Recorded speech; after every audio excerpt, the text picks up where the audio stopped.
Hi, it's Stuart Sutton, of course, and I'm going to give you a quick update on what's going on in Georgetown, Texas. Now, the stats really don't look very good. I'm going to tell you that right now. What you're hearing on the media, everything else, the stats are quite negative. However, they're not.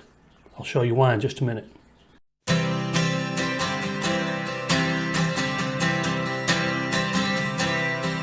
I saw something come across from a major real estate source today that says that we are in the longest run of downward pricing months that we have been in since 2007. Now that would be devastating to me if I didn't know better, if I were not in the real estate business and didn't understand what was going on. But that type of information, though true, is taken a little out of context. Let me kind of give you an idea of what I'm talking about. In Georgetown, Texas, if you compare the market we're in today to 2021, to 1 year ago, it really looks pretty terrible. The number of sales down 46%. That's not just a little. That's not a little swing. That's huge. The number of homes that went under contract is down over 42%. The number of homes that went on the market is down over 15%.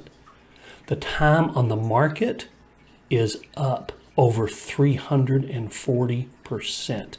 The amount you'll make when you sell your home compared to asking price is down 6%. Those are devastating numbers and really make people think, gosh, what should I do at this point? Maybe I should do nothing. Maybe I should just hold off. And that's valid. That's okay. However, you ought to make a decision like that with proper information and context. So let's take a look at 2017. 2017, everyone raise your hand who thought that was a bad real estate year. That should be nobody because it was a very good real estate year.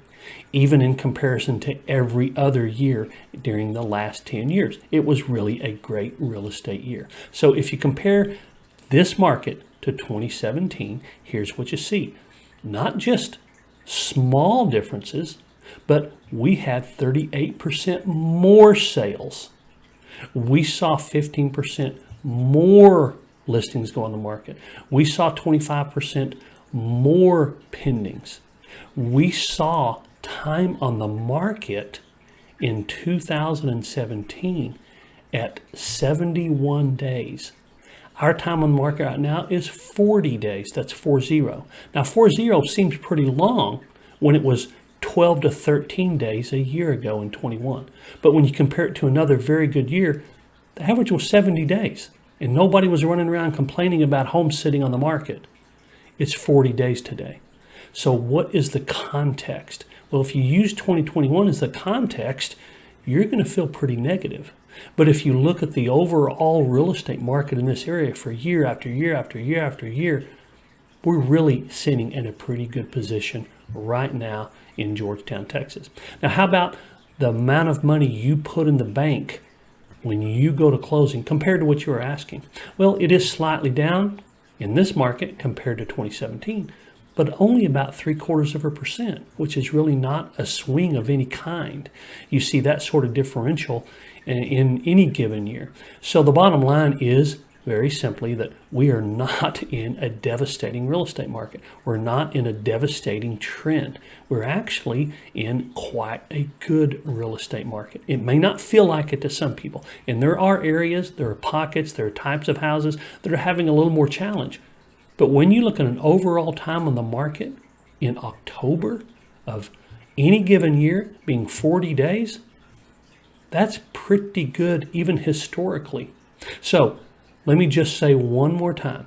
This market, don't take it out of context. Take it for what it is. Get proper advice, proper comparisons, and proper information. So there's a lot of things changing. Interest rates is another factor in buying and selling homes today. Take a look at this video here real quick. It gives buyers some options with rising interest rates. And even if they're even higher than they were when I made the video, those options are still going to apply. Take a look. I hope to see you there.